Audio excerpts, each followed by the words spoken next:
Hey everybody, welcome back to the Vince Salerno podcast. This is episode 92. As always, I'm your host, Vince Salerno, and today we have so much to talk about. A lot in the world of movie news and pop culture, some sad news, some frustrating news, and some very exciting news that might not be so exciting for certain people who posted certain information that should not be available to the public right now. So we're going to get into all that. First, let's get the sad news out of the way. Earlier this week, we were informed that star Michelle Trachtenberg has passed away at the age of 39. She's a former child star, Hollywood actress, known for Buffy the Vampire Slayer and Gossip Girl. She was found by her mother around 8 a.m. on this past Wednesday. She had gone through liver transplant within the last year, and it seems to be indicated that that was the cause of death, that her liver failed, or the replacement liver she got just didn't take to the body, and she died of liver failure, which some articles are saying that's natural. I don't think it's natural to die like that. So just very horrible, very sad. Apparently she had struggles with alcoholism as well, which probably contributed to her liver failure. Just really sad. I remember seeing her in movies growing up. I remember seeing her in some Disney Channel stuff, I think she was in Ice Princess, if I'm not mistaken. She was in 17 again with Zac Efron, Matthew Perry. Just a really sad story. I mean, 39 is just way, way too young to go out. And I hope she had found some level of peace in her life before she passed, and I hope she is at peace now, and assuming that she is in heaven. So rest in peace, Michelle Trachtenberg. May your soul rest in peace. In addition to this, we've also heard that Gene Hackman and his wife, Betsy Arakawa, have passed away. I'm sorry if I'm getting that last name wrong, of his wife. They were both found dead in their New Mexico home. Their dogs were with them. Some reports say that the dogs were dead. Some say the dogs were alive, but just sitting by the bodies. Gene Hackman was 95 years old, and his wife was 63. A lot of people assumed that there might have been like a gas leak or a carbon monoxide leak, and that's what caused their death. But there's a lot of really suspicious details bubbling up about this death as it's been investigated. He was found dead in a side room near the kitchen, while his wife was found dead in the bathroom. And the county sheriff's office said there was no sign of any of them. There was no sign that any of them had been shot or had any types of wounds. The fire department also, again, they did not detect a carbon monoxide leak, or according to a search warrant, but there were prescription pills scattered on the bathroom countertop near Betsy's body. Now, I'm not going to speculate what the exact cause of death was. Some are claiming that they were murdered.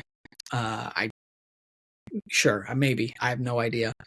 It's just really sad situation. Apparently, Gene Hackman had been in great health, even despite his age of being 95 years old, and there was no indication that he had failing health or anything like that. And same with his wife, who contributed to his health and wellness. So there was no indication that these two were about to die or anything like that. They seemed to be in perfect health. So it's just a very suspicious, very sad situation. And we'll see what becomes of it. But two really tragic and unexpected deaths to report this week. So for Michelle Trachtenberg and for Gene Hackman and Betsy Arakawa, pray for their souls, and may their souls rest in peace by the mercy of God. It's just a really sad, unfortunate situation. But again, despite the fact that he may have been murdered, to live to be 95, like what a goal, what a dream. That's I think the dream, that's the goal for everybody. So good on him indeed. Okay, so So much to get to in the news. I don't even know where to start, but I think we should start with the Kathleen Kennedy situation. We're going to start there, and we'll see if we can fit everything else in because there is a lot to get to. Let's start with the Kathleen Kennedy situation. So Kathleen Kennedy has been the president of Lucasfilm since 2013, 2014, or no, I'm sorry, 2012. Maybe, I don't remember. It was somewhere between 2012 and 2013, I think, or maybe even 2014, that she was signed on to be the CEO of Lucasfilm while working alongside George Lucas, I think as his co-chair for a while, maybe only a couple of years, who knows. But a article from Puck News said that Kathleen Kennedy is going to step down by the end of 2025. And she intends to retire after her current contract ends, and she's looking to bring on someone else to succeed her. This is great. This was great news when it was initially reported. People were rejoicing. I was rejoicing if it's true. This person has been responsible for the degradation and decline of Lucasfilm and its greatest properties. I mean, some may say this was the greatest film studio ever because it created some of the greatest brands of all time, including Star Wars and Indiana Jones, just to name a few. And of course, within less than 10 years, she diminished the value of Star Wars and Indiana Jones. Indiana Jones lost Disney $140 million, and it failed to match previous box office numbers that previous Indiana Jones movies had made. I mean, I'm not even going to go into detail about how Star Wars has declined because I've done that song and dance way too many times, and you all know how she has destroyed this brand and how she has been struggling to get this company back to relevancy, if she even cares. I don't really think she does. I think this whole exercise of hers has just been her political slantings affecting filmmaking and storytelling. And I have no sympathy for the decline that she has put herself in.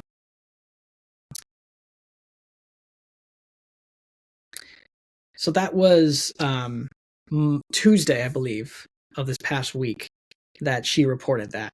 Well, she turned to pulled some favors at Deadline, and Deadline put out this article. Kathleen Kennedy speaks on her Lucasfilm plans.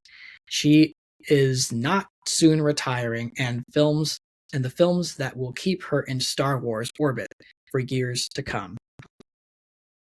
Will this, to quote C-3PO, will this never end? This article, the writer of this article, let's see, it's who wrote this article? Mike Fleming Jr.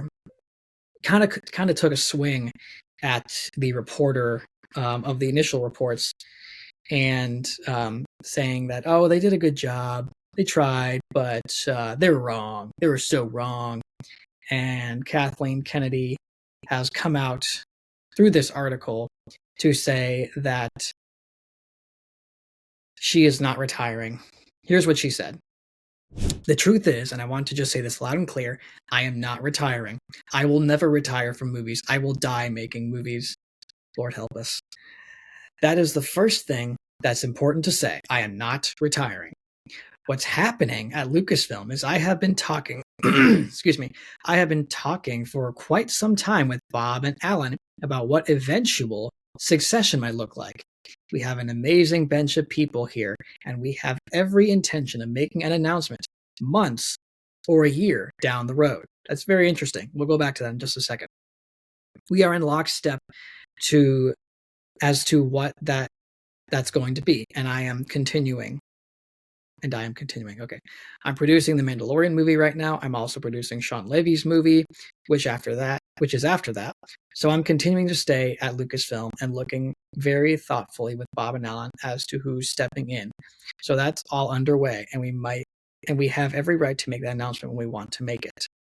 I think it's very interesting that in this article she says, what's happening, I'm not retiring, but I've been talking with Bob Iger and Alan Horn about what eventual succession might look like. And she says we're going to make an announcement months or a year down the road. So is she just trying to save face? Is this whole article just her trying to save face and say, oh, I'm not actually retiring. I'm just looking at succession plans about how maybe I'll retire. Well, if you're not retiring, then why are you looking at succession plans? And maybe she's implying I'm not retiring from filmmaking, from producing. But she says like I continue to stay at Lucasfilm. I don't know. The wording is very confusing. I think she is trying to save face and not reveal that she's retiring. I think she's trying to not give many who have wanted her to retire for a long time or just leave Lucasfilm. She doesn't want us to have our cake and eat it. So I think this is her kind of stab at us, like, oh, she's trying to get the upper hand of the situation. But I do think she is retiring, or she's at least being forced into retirement of some kind. This article goes on to talk about some of the reports about the inner workings of Disney and the inner workings of Star Wars, and she provides some updates on certain projects that are in the works, like the Ryan Gosling film with Sean Levy, which is apparently supposed to be after the events of The Rise of Skywalker, which will be interesting to say the least. This is one question Deadline asks her that I want to address real quick. So Deadline asks, the flurry of press coverage, it sounds like chaos. What's the reality? And Kennedy says, chaos? There has never been any chaos because we know exactly what the plan is. We've been talking about it, as I said, nonstop for the last couple of years because, for obvious reasons, I'm not going to be here forever. George asked me 13 years ago to step in, and now, looking at who's going to replace me, as I said, we have a bench of people internally to handle the business, the creative side. The job has grown also since I stepped in. There was no streaming. There weren't a lot of things that were involved right now going on, so it has grown. She also says, we'll probably make that announcement a month or a year out again. If you're not retiring, if you're not leaving, why are you saying you're going to make an announcement soon about who's going to replace you? So weird. But I have every intention of sticking around to help that person be successful. I'm already producing The Mandalorian and Child. Okay, we already know that. She's like, she doesn't know what this is. I hate to use this like millennial speaking term, but it's appropriate. It's giving Kamala Harris. She's like spewing out this word salad, these talking points that she doesn't really know how to articulate these answers. That she doesn't know how to respond to the questions she's being given, other than just sticking to the talking points she has. Because I don't believe her. I think she is retiring. I think she's being forced out finally. And maybe the announcement was made too soon. Maybe this person from Puck leaked it a lot sooner than they wanted to make the announcement. But she seems to be, based on her rocky, shaky answers, she is retiring. She's leaving Lucasfilm. Of course, she's going to stick around and make sure that the person does the good job. But I don't even believe that. I don't believe Kathleen Kennedy. She has given me no reason to believe her a word she said. So having finally looked at this article, this means very little to me. I think she is retiring, and honestly, good riddance. Like, enjoy your retirement. Honestly, enjoy it. You deserve it. You don't really have much of a place in Hollywood right now because you haven't provided much value anywhere. If you want to latch on to your husband's Jurassic Park franchise installments and stuff like that, go for it. You have no place in Lucasfilm, and you added no value to the audience or to the creatives that you've hired. Okay. This is This made me upset. I will be honest. So we got a Shrek 5 teaser. Randomly, out of the blue, we got a Shrek 5 teaser. And it announced that Zendaya, there was a rumor going around by It's My Time to Shine Hello, that Zendaya was going to star in Shrek 5 as Shrek and Fiona's daughter. I believe her name was Felicia or Felicity or something like that. I don't remember her name. But this trailer also revealed like our first official look at the film, and seeing the characters back in what we hoped would be their traditional looks, when in fact, no. They minionized the Shrek characters. I don't like these new looks at all. They look cartoony. They look more cartoony than usual. Gone, as I said on Twitter, Gone is like the edge of the animation. Like there was something unique about them being photorealistic looking animated characters, and that's gone. They like like it's not even that it's sort of different or that even it's updated. Like if you look at Toy Story 4, the animation was updated. It wasn't a complete redesign of the characters. Buzz and Woody still look like Buzz and Woody, but there was a because of the advancements in technology and animation, you could see more scuff marks and markings, and the lighting looked really realistic on them. And like imagining Shrek in that type of animation, like with the technology with technology advancing as it has, Shrek could be like really photorealistic. And they chose to make them look more cutesy and more animated, more just not just the grit and the realism is gone, and I don't like it. I think the trailer is fine. The contents of the trailer is fine. It's Shrek and Donkey searching on their universe's version of TikTok, like Shrek memes basically, and then laughing at how disgusting they look. Which is funny because I think that's kind of a play on how memed Shrek has become. Like it's one of the most memed franchises in the history of the world. And I love that they had that self-awareness to make fun of themselves, but I don't think they realize just how much the animation was going to backfire. And that's really odd that they didn't think about that at all. Of course, going back to Zendaya, we got a brief look at her character. She looks fine. I'm fine with Zendaya being in the movie. A lot of people don't like Zendaya because she's like Pedro Pascal and a lot of other actors. It seems like she's cast in everything. I don't have that problem with her. I think she's fine. I don't necessarily think she is the most talented actress in the world, but I like her. She's got great presence on screen and all that. She's entertaining to watch. I like her. It's funny that she found time to do this because she's also doing Dune Messiah in the summer, I believe. She's filming The Odyssey. She is rumored to be in Spider-Man 4, and she's currently filming Euphoria Season 3. So she is busy. Very, very busy. The film's coming out on December 23rd, 2026, so in Christmas. So this trailer is also coming out like almost like a year and a half, almost 2 years before the film comes out. So the good thing is there's time to fix this. We bullied a studio into fixing Sonic.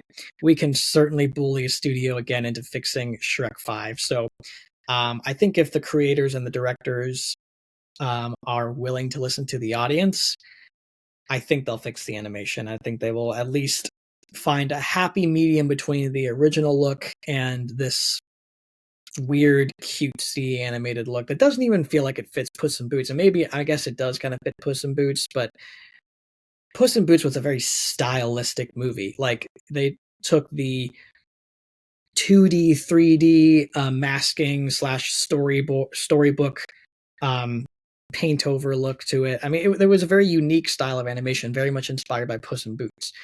And you can't do that with Shrek. I just don't think it'll work. I don't think it'll have the same appeal. I think the key with Shrek is to stick to the signature animation style that you started out with, because that is the appeal of that franchise. And hopefully the directors are aware of that, and they decide to change things. Shrek veteran directors Walt Doran and Conrad Vernon are directing the film. In addition, with Minions: The Rise of Gru co-director Brad Abelson. This is technically an Illumination production. I mean, Universal, who owns Illumination, also owns DreamWorks, and Chris Meledandri is producing the film with Gina Shea, who produced Shrek Forever After. Not too promising, because Shrek Forever After was very okay finale to the Shrek franchise. I think a lot of people had problems with it. I thought it was okay, but I think they could have done a lot better. Yeah, the Chris Meledandri thing has been a concern of mine from the beginning, and I think this is exactly what I was afraid of, that they were going to minionify Shrek. And looking again at the look, it's exactly. I mean, like, I'm going to try to find this image, this thumbnail I saw on a video way back in the day of what people thought they would do with Shrek, and they did it. They did this image. It just, I mean, and it's funny because there were these little viral videos of Shrek, like, just doing these really cringy skits on YouTube, and that animation was. And that animation stuck very closely to the original look. And there was even a little Shrek and Donkey and Fiona cameo in, like, one of the DreamWorks animation logos at the beginning of one of their movies. I think it might have been Kung Fu Panda 4 or something. And they looked great. Why didn't they just adopt that into this? Why did they change the look so drastically? It just doesn't make any sense. And it seems like a lot of the audience agrees with me. I hope they change this. I really hope they do, because this is not a good look for Shrek. The animation style is not good. It's not what people want, and if they want this movie to be a success, they better change it. We saw what happened with Sonic. I think that was a big lesson that Paramount learned, and they have not turned their back on delivering with that franchise to the audience. So, ball's in your court, DreamWorks. You know what to do. Please do it. Please do it. The audience is counting on you. Okay, last, but certainly not least, let's talk about Avengers, Doomsday, and the MCU concept art leak. Earlier this morning, I checked Twitter just to see what news might have been circulating around the culture movie space. All right, so this morning I checked Twitter just to see what movie news and information was circulating around before I started recording today. And I saw tons and tons of repostings of concept art. What they were saying was concept art for Avengers, Doomsday, the Fantastic Four, and Vision Quest. Now, I'm not going to show these images because I don't want this video or my channel or anything to be taken down or flagged, because it seems like Disney is not going around and flagging accounts that repost this or videos that talk about this and show the images. So I am not going to show any of the images that were leaked, but I will. I'm looking on the Diz Insider coverage of this, their article. If you want to look at that, I will add that in the link of the description of this episode so you guys can follow along. But I'm going to go through this and we're just going to talk about it. We're going to go through the images and we'll discuss it. Because while it's really bad that this leaked, this also confirms some really cool and exciting things for people who are looking forward to this movie, who have been wanting to get back on the MCU hype train, who want the MCU to get better. I think this is going to appease a lot of fans. So let's take a look. Okay, so first up, let's talk about the Fantastic Four art. So I don't know if this is all the art. They may have decided to only post a few images, but one of the first things that we see is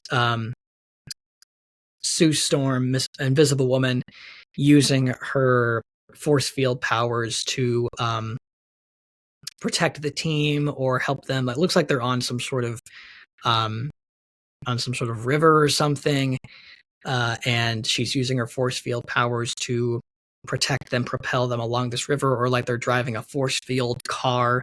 There's like 4 bubbles on the sides. It looks like a car that they're driving through this river, made out of her force field. And you can see she's there, the Thing, Johnny Storm, and Mr. Fantastic. Mr. Fantastic notably has a beard, which I hate that because I don't like that look for him. I've always liked the clean-shaven look for him.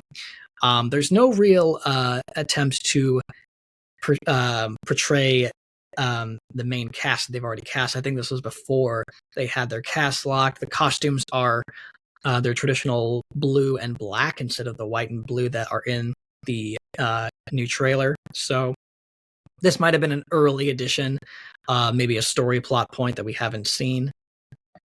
There's also concept art of Sue Storm with Franklin Richards, which is one of the big things people are talking about, that Franklin Richards is basically now confirmed to be part of the movie. Now, this could also just not be true. This could just be that this is concept art. So not everything that we're going to see is a clear indication that these things are happening. But Franklin Richards appears in a lot of this concept art, or at least a baby appears in a lot of this concept art, including this other image with this looks to be more so adapting the cast that they've locked. So you got Pedro Pascal as Reed Richards. He's clean shaven. He's got glasses on. Herbie is next to him. Johnny Storm is in the back. Sue Storm is also there, and Franklin Richards is playing with some sort of toy airplane. I think maybe Mr. Fantastic is flying it around with him. Pretty clear indication that Franklin Richards is in the movie. There's another shot with the cast that they've locked. The Thing is there. He's got a sweater that says it's clobbering time. Again, Pedro Pascal does not have a mustache or a beard, and I think he looks great. I think if they would have done that, it would have gone a long way to help the detractors like myself get behind Pedro Pascal as Mr. Fantastic. Again, this seems to be adapting. This seems to be utilizing the main cast, because it's very clear that Vanessa Kirby is portrayed here as Invisible Woman. The final design that we've seen in the trailers of Herbie is here. Pretty clear that that's Evan Mossbach-Rack as the Thing. Same with Johnny Storm. We see some concept art of Sue Storm using her force field powers to stop baby Franklin from grabbing a lamp. He's wearing a Spider-Man onesie, which is kind of funny. There's some concept art of the Silver Surfer, the female Silver Surfer, and it seems to be somewhat faithful to her counterpart. She's got some grooves and designs elements in her body. I don't really care about the female Fantastic or female Silver Surfer. As long as she's not Norrin Rad, I don't care. Another concept art image of the main cast. Herbie's cooking something. Again, this is the cast that they've locked for the film. So this must have been made soon after they announced the main cast of the movie. Pedro Pascal has a mustache here, and don't love it, but whatever. So those are the Fantastic Four images. Again, the biggest thing is that Franklin Richards is in the movie, and it seems like those were the rumors that were leaking out earlier, and then they seem to be confirmed, which cool. And it's possible that Franklin Richards has a big part to play in Doomsday as well. So maybe this is all tying into the Avengers movies, and it has more to do with that than, I mean, of course it'll play into Fantastic Four in a big way, but I'm more curious how it'll play into Doomsday. Now this next batch of concept art is a little confusing.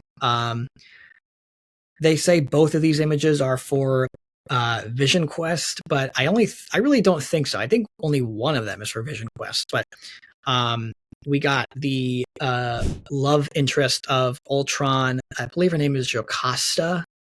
This is concept art of her, confirming rumors that she is going to be in Vision Quest allegedly. And then this is the one that I actually am very psyched about. So this is Peter Quill, Star-Lord with Vision, and he's wearing a sweater, and they're just chilling in some random living room. Now, some people are saying that this is Peter Quill in Vision Quest. I don't think so. I don't know why I don't know why Star-Lord would be in Vision Quest. It just doesn't make any sense to me. I actually think this is a Avengers Doomsday piece of concept art. I mean, it stands to reason that Vision would be in Doomsday. I don't see why he wouldn't be. He is an Avenger, and if he finds himself in Vision Quest and then decides to rejoin the Avengers, why wouldn't they re-include Vision? So I do think this is an Avengers Doomsday piece of concept art, not a Vision Quest piece of concept art. I could be wrong. We'll see. But it'll be cool to see if they become like close pals, or if Sam Wilson recruits them, and by the time we get into Doomsday, the Avengers have been assembled for some time, and they pair up, they become friends. So getting into the really interesting stuff for Avengers Doomsday, and if you guys notice, I'm not putting up these images. I don't want this video to get flagged or anything like that. So if you want to follow along, just click the link in the description. You can go to the Diz Insider article. We can go through this together. Otherwise, I'm putting up some random image of a logo or an image that sort of supports what I'm talking about, so as not to get hit by Marvel and their SWAT team. So, okay, this is the most interesting stuff. First and foremost, we got a very detailed look at what is supposed to be Robert Downey Jr.'s Doctor Doom.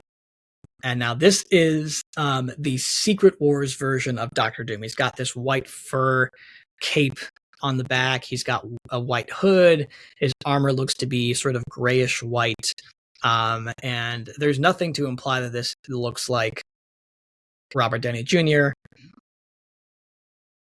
He doesn't have like an Iron Man looking mask. It's just straight up Doctor Doom. And this is concept art, so that could have changed. That could change, but I don't think that they're going to have any visual similarities between Doctor Doom and Iron Man outside of the fact that it's Robert Downey Jr. playing both versions of the character. So that's going to be interesting.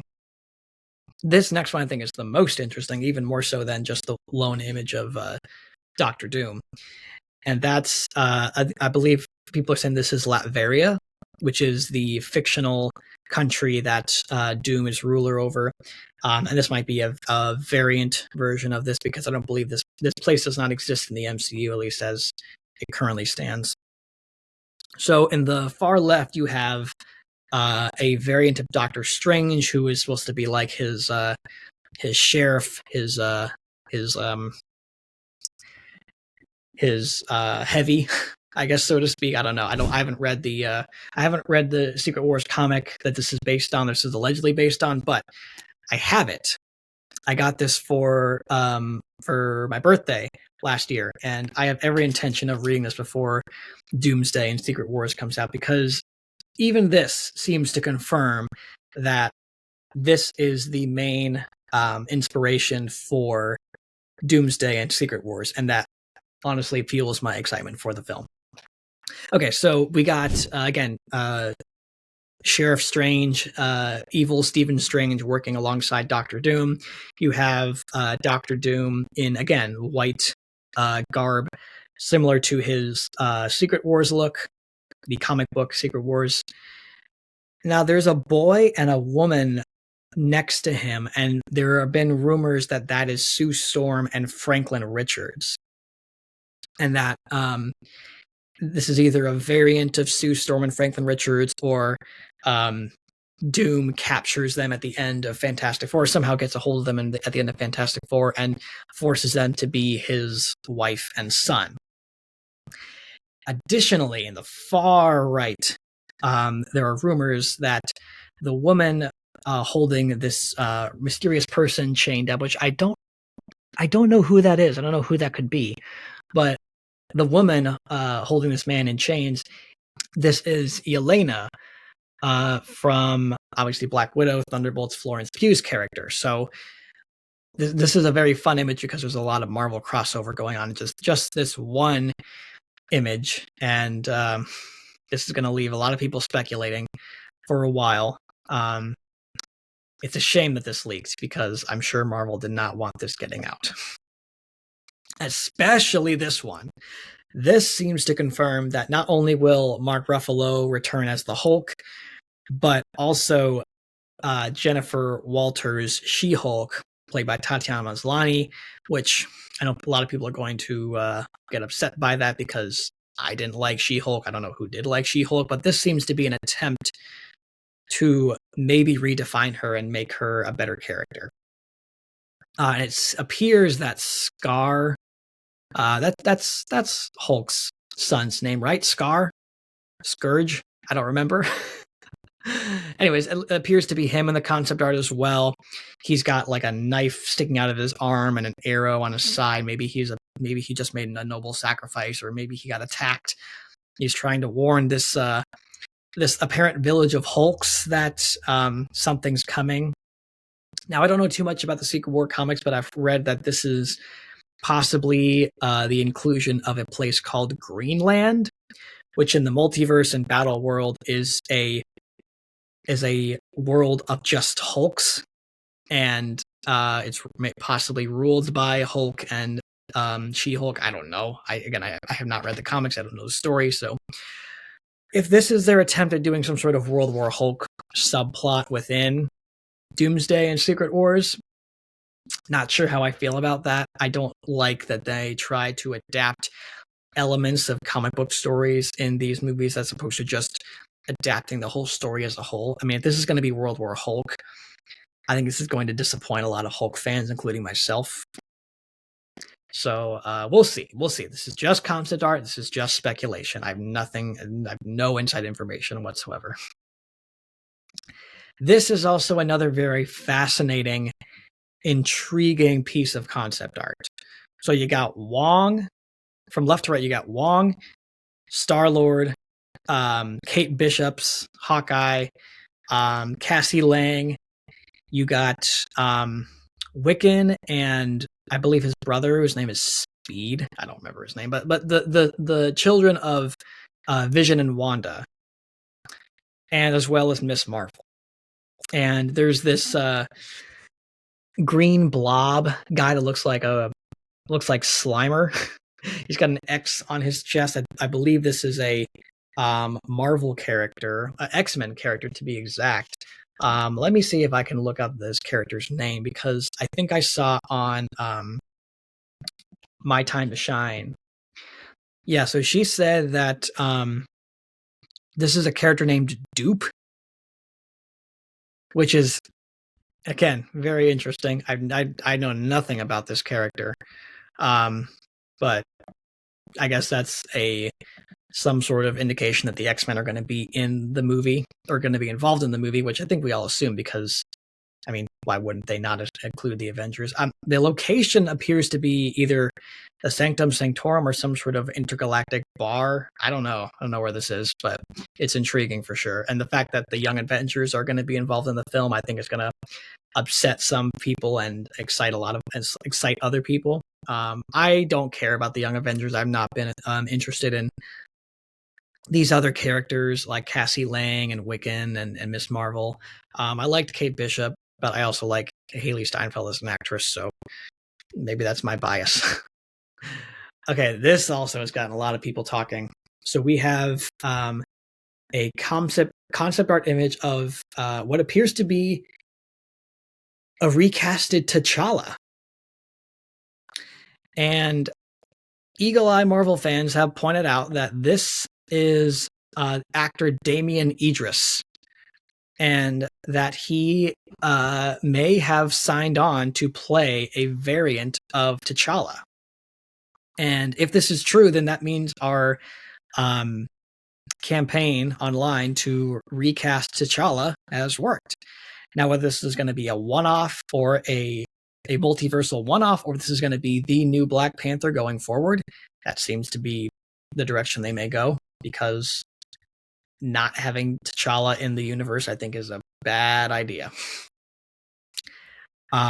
This is exciting. I'm really excited. I like this guy looks great in the concept art.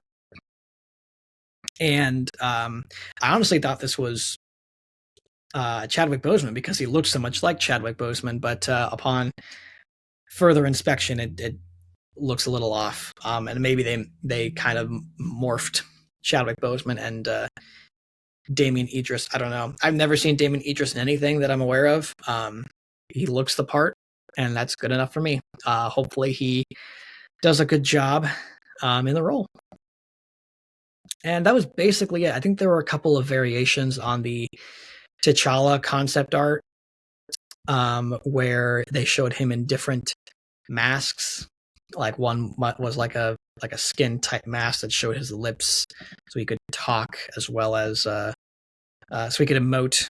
And then there were some that were more the traditional looking T'Challa mask. So the reason why this leaked is, I think this was made by a concept artist,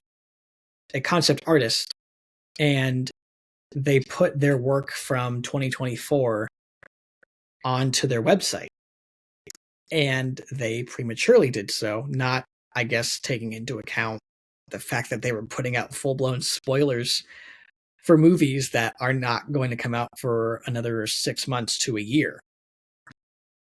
So it seems like a lack of self-awareness there.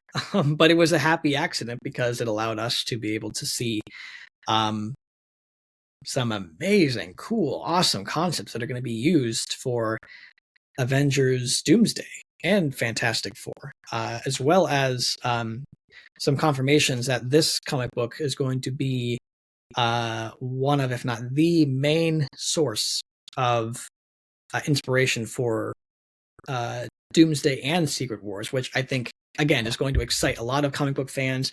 I've not read this, again, but I fully intend to, because wow, so exciting, such cool stuff. So this is really bad for Marvel, because I'm sure there are some plot points that either they didn't want to have leaked at this point in time, or they didn't want them leaked. I shouldn't say leaked. They didn't want them revealed at this point in time, or they didn't want them revealed at all until the movie came out. And it's hard to say. Who knows if some of these things would have been included in the movie or not. This is all just concept art, and maybe some of these were rejected concepts. That's why the artist felt like they could put it out on their website.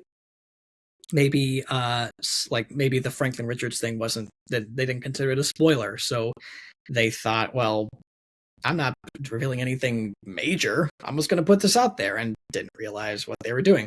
Same with the Doomsday stuff. Like, some people don't realize how much secrecy and hype is around these movies. They just don't think about it. It's fine, it's not the most important thing in the world. It's movies. Movies are important, of course, I believe that, but in the grand scheme of things, it's not life or death.